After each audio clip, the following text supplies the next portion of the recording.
Lesson number 6 exercise 11.1। ये देखें, statement है क्वेश्चन नंबर 1 की। In a circle two equal diameters A B and C D intersects each other. यहाँ देख रहे हैं, डायग्राम में देख रहे हैं कि दो डायामीटर हैं, एक है ए बी, दूसरा है सी डी। वो पॉइंट ओ के ऊपर, सेंटर के ऊपर एक दूसरे को इंटरसेक्ट कर रहे हैं। हमने प्रूव करना है ए डी इक्वल होगा बी सी के, यानी कि ए डी भी एक कॉर्ड है और बी सी भी एक कॉर्ड है। ए डी जो है वो भी डायमीटर के जो एंड पॉइंट्स हैं उनकी वजह से बनाया गया है, और बी सी भी जो है वो डायमीटर के जो एंड पॉइंट्स हैं उनकी वजह से कायम किया गया है। तो ये दोनों जो हैं इक्वल होंगे, ये प्रूव करना है हमने। गिवन क्या है? गिवन में ये है a circle with centre O, two diameters A B and C D intersects at point O. दो डायमीटर्स हैं, वो डायग्राम में आप देख रहे हैं कि वो पॉइंट ओ के ऊपर इंटरसेक्ट कर रहे हैं, और ये दोनों डायमीटर ए की सर्कल के डायमीटर्स हैं। क्या प्रूफ करेंगे? ए डी की मेजरमेंट इक्वल है बी सी की मेजरमेंट के।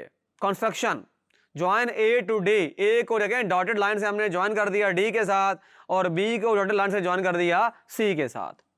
तो प्रूफ है इसका स्टेटमेंट्स एंड रीजंस। देखें, triangle A O D has correspondence with triangle B O सी।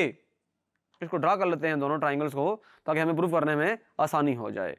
ये देखें, ये ट्राइंगल है, ओ ऊपर कर लें, ए ओ डी।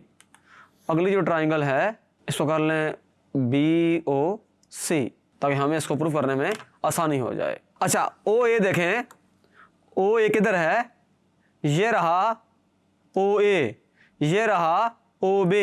ये सर्कल के अंदर देखें, ओ ए ओ बी दोनों रेडियाई हैं।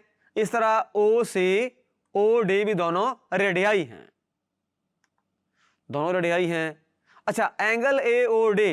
अच्छा, ये बात हमने सीखी थी 9th क्लास में कि अगर दो लाइंस या दो लाइन सेगमेंट्स एक काटते हैं एक दूसरे को, तो वर्टिकल जो एंगल्स होते हैं ये आपस में इक्वल होते हैं, कॉन्ग्रुएंट होते हैं। दो लाइंस या दो लाइन सेगमेंट अगर इंटरसेक्ट कर रहे हैं तो वर्टिकल एंगल्स कॉन्ग्रुएंट होंगे। तो यही चीज हमने यहां लिखी, angle A O D is congruent to angle B O C. क्यों? वर्टिकल एंगल्स आर है कॉन्ग्रुएंट।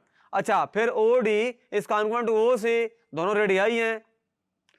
तो इस तरह दोनों जो ट्राइंगल्स हैं ये आपस में कॉन्ग्रुएंट प्रूव हो जाती हैं। वजह यह है कि पहली जो ट्राइंगल से उसकी दो साइड और एक एंगल, उससे कॉरेस्पोंडिंग दूसरी ट्राइंगल्स की दो साइड और एक एंगल हमने प्रूव कर दिया कि ये आपस में कॉन्ग्रुएंट हैं। तो लिहाजा ये मुकम्मल हो गया साइड एंगल साइड पोस्टुलेट। तो अगर दो ट्राइंगल्स आपस में कॉन्ग्रुएंट हैं तो उनके कॉरेस्पोंडिंग तमाम साइड्स, कॉरेस्पोंडिंग तमाम एंगल्स इक्वल होंगे। लिहाजा ए डी कॉन्वर्ट हो जाएगा बी सी के। ये इसकी देखें जस्टिफिकेशन है। तो इस तरह से हमने इसको प्रूव कर लिया। Thank you.